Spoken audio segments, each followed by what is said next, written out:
Alors, sur la médecine scolaire, moins d'1 millier de médecins scolaires pour plus de 12 millions d'élèves. C'est le chiffre effarant que dévoile un rapport de l'Académie de médecine d'octobre 2017.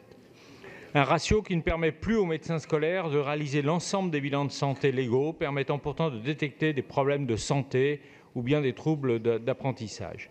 Voici les conséquences réelles de la pénurie de professionnels du corps médical et il faut s'en inquiéter.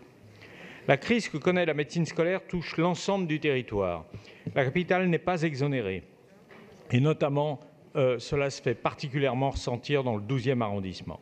Les difficultés rencontrées dans les écoles sont sans appel. Entre allongement des délais, réduction des actions de prévention, d'éducation, qu'il est au contraire nécessaire de renforcer, les services de santé scolaire souffrent du manque de personnel, ce qui conduit inévitablement à un service scolaire médical mal assuré pour les petites Parisiennes et les petits Parisiens. Nous ne pouvons nous satisfaire des solutions avancées par le gouvernement qui ne sont pas à la hauteur de cette crise alarmante.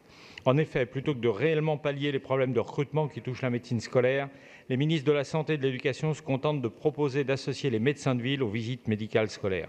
C'est nier les spécificités de la médecine scolaire, sans compter le fait que ces médecins sont eux-mêmes confrontés à la désertification médicale.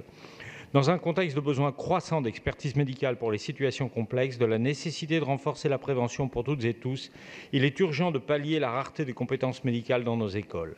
Rappelons également que la spécificité du service de santé scolaire parisien le place sous la tutelle de la collectivité parisienne.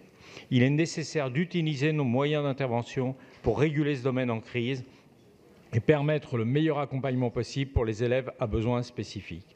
Pour ces raisons, nous demandons au gouvernement de prendre de réelles mesures en faveur de la médecine scolaire, notamment par la revalorisation du statut et des salaires des médecins scolaires, et de travailler à une meilleure articulation avec les autres personnels de médecine scolaire, comme les infirmières et infirmiers. En tant qu'élus, nous demandons à être informés sur le projet de service en cours d'élaboration, tout comme la communauté éducative. Je vous remercie. Merci.